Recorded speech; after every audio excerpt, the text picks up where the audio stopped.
ఇతని పేరు గానగంధర్వ నరసింహుడు. అమరగాయకుల వంశానికి చెందినవాడు.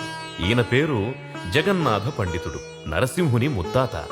ఒక రాజ్యసభలో గొంతు విప్పగానే పాపం ఆ రాజుకి మతి చలించింది. ఇక ఈయన పేరు మహాగాయక బిరుదాంకిత సింహనాథు. ఒక నవాబు గారింట్లో గాన కచేరీ చేయబోతే పాపం ఆ నవాబు గారు తన యావదాస్తిని సింహనాథుడికి ధారపోసి కుటుంబంతో సహా పర్షియా దేశానికి పారిపోయాట. ఇక నరసింహుని తాత దండనాథుడు మీర్జాపురం జమీందారు పుట్టినరోజున కచేరీ చేయడానికి వెళ్ళి పాట పాడబోతే మీర్జాపురం జమీందారు హడలిపోయి 100 ఎకరాల మాగాణి పొలం దండనాథుడికి ధారాదత్తం చేసి మళ్ళీ మా ఊళ్ళో అడుగు పెట్టొద్దు అని ఒట్టు వేయించుకున్నట్ట. పూర్వకాలం నుండి మహావిద్వాంసులుగా చలామణి అవుతూ పాటతో ప్రళయాలు సృష్టించే ఈ నరసింహ వంశస్థులు చరిత్రకారులో చరిత్రహీనులో రసజ్ఞులైన ప్రేక్షకులే నిర్ణయించాలి. పరమేశ్వర, కళకి, నాలాంటి కళాకారులకి కళ్ళు మూసుకుపోయిన ఈ ప్రపంచాన్ని నువ్వే కళ్ళు తెరిపించాలి తండ్రి. ఓం నమ శివాయ. ఉన్నావా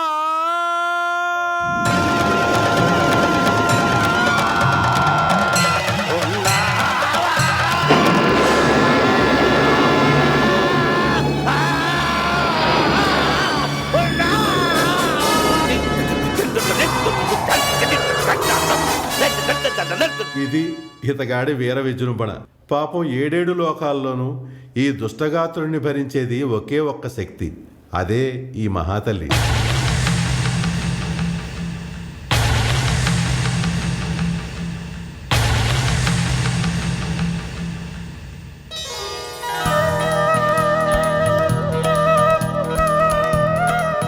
పేరు సుమతి, అతని భార్య.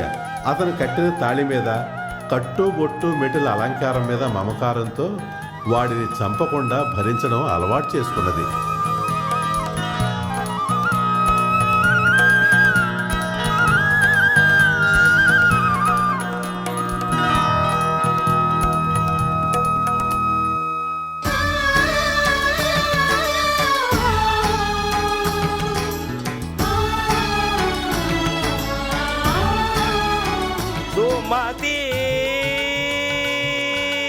అబ్బబ్బబ్బా, పూజ కూడా ప్రశాంతంగా చేసుకోనివ్వరు.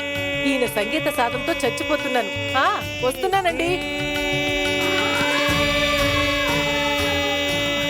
అబ్బో, ఇక చాలా ఆపండి. ఏమిటండి ఆ పిలవడం? సుమతి అని అందంగా పిలవచ్చుగా. లేను,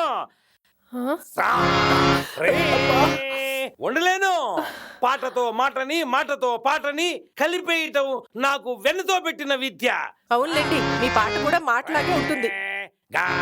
సుమతి, నన్ను అవమానపరుస్తున్నావు. నీ అదృష్టం బాగుండి నా భార్య అయినావు, కానీ అవునవును, నేనే గాని స్వర్గలోకంలో గాన కచేరీ చేశానంటే ఆ దేవతలు ఒక్క దెబ్బకి దిగి రావాల్సిందే.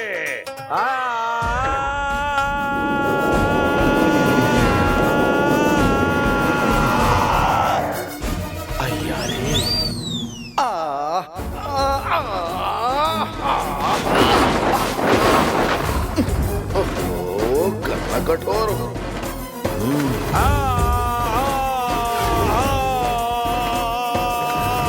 ఈ ఊళ్ళో జనానికి రోజులు దగ్గర పడ్డాయి. పాపం ఆ దేవతలను కూడా వదలరా?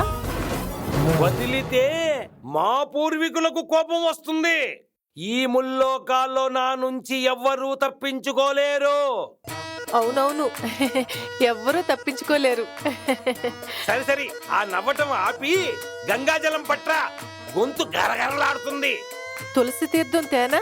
నా పాట విన్న వాళ్ళకి కావాలి తులసి తీర్థం. మీ పాట విన్న వాళ్ళకి తులసి తీర్థం తాగే టైం కూడా ఉంటుందా?